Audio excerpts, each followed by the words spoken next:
La première raison que Genèse nous donne de la création de l'homme, c'est quoi? C'est la domination.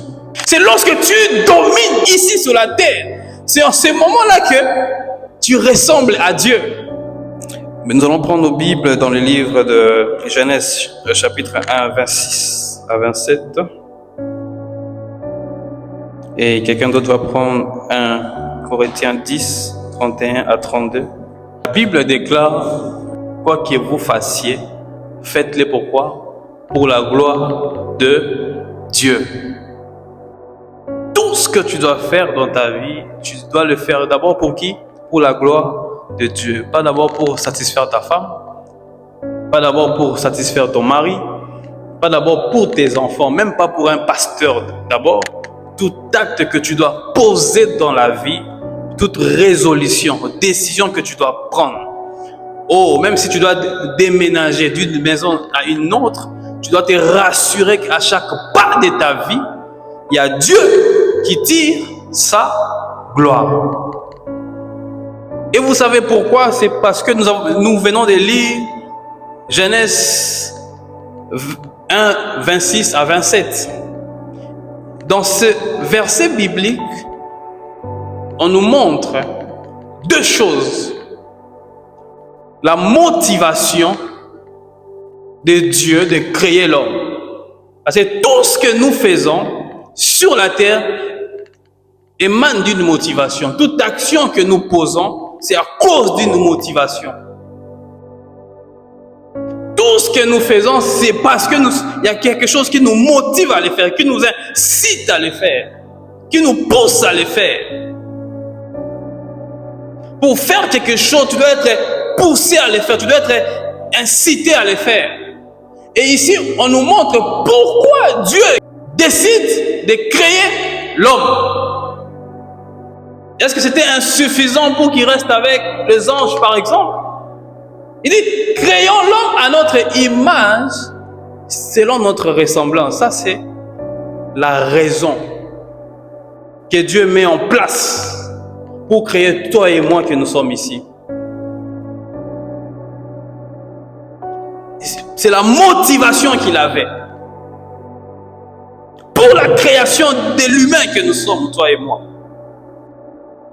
Mais il se limite par, il dit, après que cet homme m'ait ressemblé, après que cet homme ait pris mon image, pour que cela soit effectif, c'est quoi qui me caractérise le plus? Ce qui me caractérise le plus, c'est la domination. C'est alors qu'il dit, pour que cet homme fasse quoi? Qu'il domine. La première raison que Genèse nous donne de la création de l'homme, c'est quoi? C'est la domination. C'est lorsque tu domines, c'est lorsque tu as de l'ascendance ici sur la terre, c'est en ce moment-là que tu ressembles à Dieu. C'est en ce moment-là que tu es à l'image de Dieu. Tout homme qui est dominé par quoi que ce soit ne ressemble en rien à Dieu. Mais parce que il n'y a rien qui domine sur Dieu. Comment toi tu ressembles à Dieu, mais tu as les blocages qui dominent sur toi. Tu as les célibats qui dominent sur toi. Tu as les péchés. Tu as un péché qui te dit que ça, je n'arrive pas à laisser. Tu as la méchanceté qui a l'ascendant. Il y a des gens dont c'est la cigarette qui domine sur lui. Je connais des gens qui disent que je sais que c'est mauvais, mais j'arrive pas à laisser. C'est vrai ou faux? Ça existe ou pas? Paul dit que le bien que je veux faire, je fais quoi? Je ne le fais pas. Qui me délivrera? Donc, le mal prend de l'ascendant sur moi. Tout homme dont le mal prend de l'ascendant sur lui, ce n'est pas un homme qui représente l'image de Dieu. Avant de parler de toute attribution de l'homme, la première chose que Dieu met en face, c'est quoi? C'est la domination. Est-ce que tu peux dire la domination? Dieu veut que nous soyons des hommes dominateurs. Et c'est alors que lorsqu'il crée Adam, qu'est-ce qu'il dit? Il dit, tout ce que tu vois ici, c'est plus vieux que toi. Est-ce que vous savez que les animaux sont plus vieux que l'homme? Est-ce que vous savez que les plantes sont plus vieilles que l'homme? Vous savez que les animaux ont vu la terre bien avant l'homme, selon la Bible. Est-ce que vous savez que les oiseaux ont vu la terre bien avant l'homme? Est-ce que vous savez que la terre, les montagnes, tout ce que vous voyez, la nature est plus vieille que l'homme? Et même toi qui es né, tu as trouvé des choses, non? Mais Dieu dit, même si je t'ai créé en dernier lieu, tu dois prendre de l'ascendance sur tout ce que tu trouves. J'aimerais dire à quelqu'un, si tu as trouvé un blocage dans ta famille, tu dois prendre de l'ascendance. J'aimerais dire à quelqu'un, si tu as trouvé une limitation, tu dois prendre de l'ascendance. Si tu as trouvé une condamnation, tu ne peux pas te dire que c'est une maladie de la famille, je n'ai pas de choix. Non, toi tu existes même après pour dominer sur ça. Si tu ne domines pas, si ça domine sur toi et tu dis que tu es créé à l'image de Dieu, c'est des théories. Tu dois dominer même sur les lois de ce monde. Tu dois faire changer des lois comme Mardochée, comme Esther. Dieu est capable de faire changer une loi à cause de toi dans ce pays du Canada. La création de l'homme, c'est pour la domination. C'est pourquoi mon ministère, les gens m'ont dit que je suis prétentieux. Je refuse un ministère de la médiocrité d'un enfant de Dieu. Les ministères que Dieu m'a donné, il appelait ça race royale. Quelqu'un qui est du palais royal, c'est pas la même chose que celui qui sort d'un bicoque.